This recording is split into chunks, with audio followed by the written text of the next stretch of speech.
నమస్తే. దిక్కుమాలిన కాంగ్రెస్ ప్రభుత్వం అధికారంలోకి వచ్చిన తర్వాత ప్రజలను ఎందుకు ఈ రకంగా నానా రకాలుగా ఇబ్బంది పెడుతున్నారో అర్థం కావట్లేదు.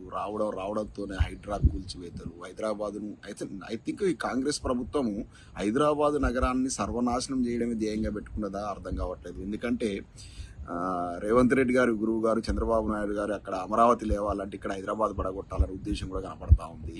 ఎందుకు ఇంత కక్ష కట్టినట్టుగా అసలు హైదరాబాద్ నగరం మీద ఎందుకు పడ్డారో అర్థం కావట్లేదు. మరి అక్రమంగా ల్యాండ్ బ్యాంక్ కోసమా, డబ్బు సంపాదించడానిక, బెదిరింపుల పర్వం తెరలేపి హిట్లర్ని ఆదర్శంగా తీసుకుని హైడ్రాని తీసుకొచ్చిన అని చెప్పి రంగనాథ్ అనేటువంటి ఒక ఐపీఎస్ అధికారిని తీసుకొచ్చి అక్కడ పెట్టేసి భయభ్రాంతులకు గురి చేసి విపరీతంగా కూలగొట్టి ఎన్ని చెరువులను పునరుద్ధరించారు, ఎన్నిటిని ఉద్ధరించారు.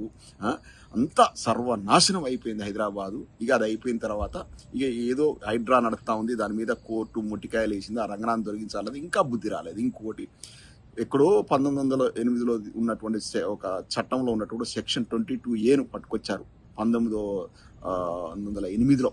దాదాపు ఒక 120 సంవత్సరాల కింద ఉన్నటువంటి చట్టాన్ని తీసుకొచ్చారు. ఓకే, వీళ్ళు ఏమంటారంటే గత ప్రభుత్వం తీసుకొచ్చింది నిజమే. గత ప్రభుత్వంలో గింత అన్యాయం జరిగిందా? సర్వే నెంబర్లు తీసుకుపోయి ఈ నిషేధిత జాబితాలో పెట్టిర్రా? ఇప్పుడు ఇవాళ ఎందుకు చేస్తున్నారు? ఎందుకంటే నిషేధిత జాబితాలో పెట్టినట్లయితే ఒక సర్వే నెంబర్లో దాదాపు ఒక 500 ఎకరాల భూమి ఉంది అనుకోండి. ఆ భూమి మొత్తాన్ని పెట్టారు అనుకోండి, అందులో ఒకటో రెండో ఈ ప్రభుత్వ భూమిగానో లేకపోతే డిస్ప్యూట్ ల్యాండ్స్ ఉంటాయి. వాళ్ళకు వర్తించాల్సినటువంటి ఆ నిబంధనను మిగతా 498 ప్రాపర్టీలకు చేయడం వల్ల వాళ్ళందరూ బెంబేలు ఎత్తిపోయి వచ్చేస్తారు. ఎందుకంటే వాళ్ళ భూమి అమ్ముకోలేరు, కట్టుకున్న ఇల్లు అమ్ముకోలేరు, బదిలీ చేయలేరు, బ్యాంకు లోన్ తెచ్చుకోలేరు, ఏమైనా అత్యవసరం ఉంటాయి. కాబట్టి వాళ్ళు భయభ్రాంతులకు గురి అయితే రిజిస్ట్రేషన్లు కావు. కాబట్టి వాళ్ళు వచ్చేసి ఆ ప్రభుత్వానికి లేదా పెద్దలకు ఈ పొలిటికల్ లీడర్కి మ్యామ్యా అని ఎంతో కొంత లంచాలు ఇచ్చేసి ఇది చేసుకోవాలి. ఆ రకంగా సంపాదనకు దిగబడ్డటువంటి కాంగ్రెస్ పార్టీ నీచులు ఈ కొత్త చట్టాన్ని ఇప్పుడు ఇమ్మీడియట్గా ఇంప్లిమెంట్ చేయడం, అధికారులకు అపరిమితమైన అధికారాలు ఇవ్వడం, ఇదంతా వ్యవస్థను సర్వనాశనం చేయడం కాదా? ఏదనంటే గత ప్రభుత్వం అంటారు. మరి గత ప్రభుత్వం పోయి ఇప్పుడు 2.5 ఏళ్ళు కావస్తుంది. 2.5 ఏళ్ళ నుంచి గాడిద పనులు దొంగతున్నారా ఈ ప్రభుత్వ పెద్దలు? ఏ జరిగినా కూడా గత ప్రభుత్వం ఇది ఇవ్వడం. గత ప్రభుత్వం ఏం చేసింది? చక్కటి ట్రాన్స్పరెంట్ విధానం, ధరణి విధానం తీసుకొచ్చింది. కొన్ని ఫ్లాస్ ఉంటే ఎత్తి చూపండి. ఏ వ్యవస్థలైనా కొన్ని చిన్న ఫ్లా ఉంటాయి, కానీ వ్యవస్థలో ఉన్నటువంటి లోపాల వల్ల ప్రజలు ఇబ్బంది పడకూడదు. ప్రభుత్వం చేసిన తప్పుకు ప్రజలు ఎట్లా బాధ్యత వహిస్తారు?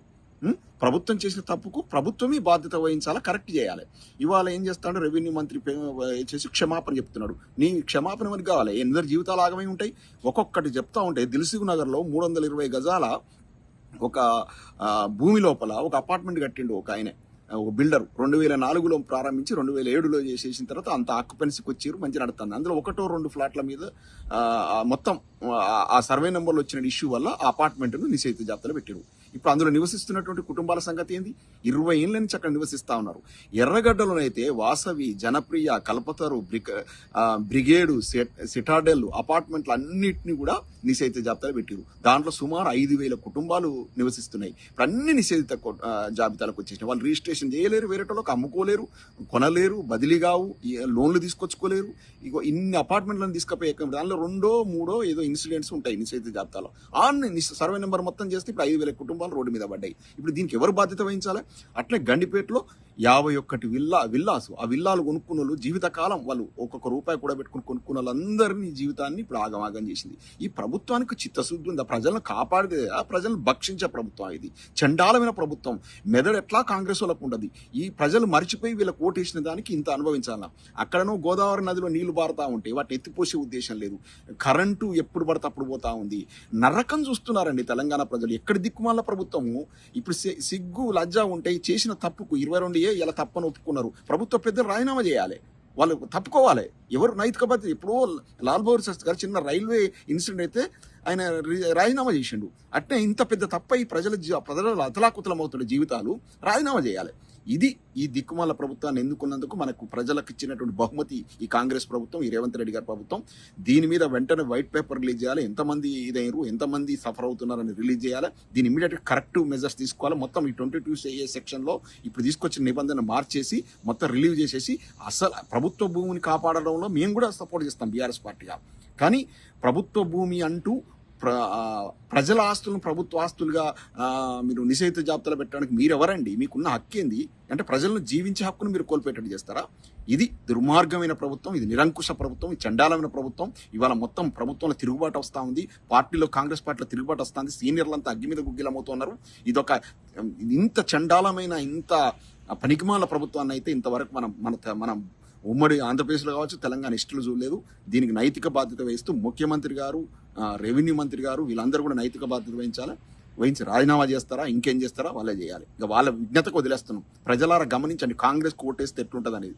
కేసీఆర్ గారు కళ్ళలో కాపాడుకున్నాడు, సంక్షేమ పథకాలు ఇంటింటికి ఇచ్చేసి హైదరాబాద్ నగరాన్ని కేటీఆర్ గారు అంతర్జాతీయ స్థాయికి తీసుకెళ్తే, హరీష్ రావు గారు ఇరిగేషన్ ప్రాజెక్టులను కట్టి ప్రజలకు ప్రతి ఎకరాకు నీళ్లు ఇచ్చడం కృషి చేశారు. అటువంటి ప్రభుత్వాన్ని మనం కోల్పోయి ఇటువంటి చండాలమైనటువంటి 6 గ్యారెంటీల మోసంలో పడి తెచ్చుకున్నందుకు అనుభవిస్తున్నాం.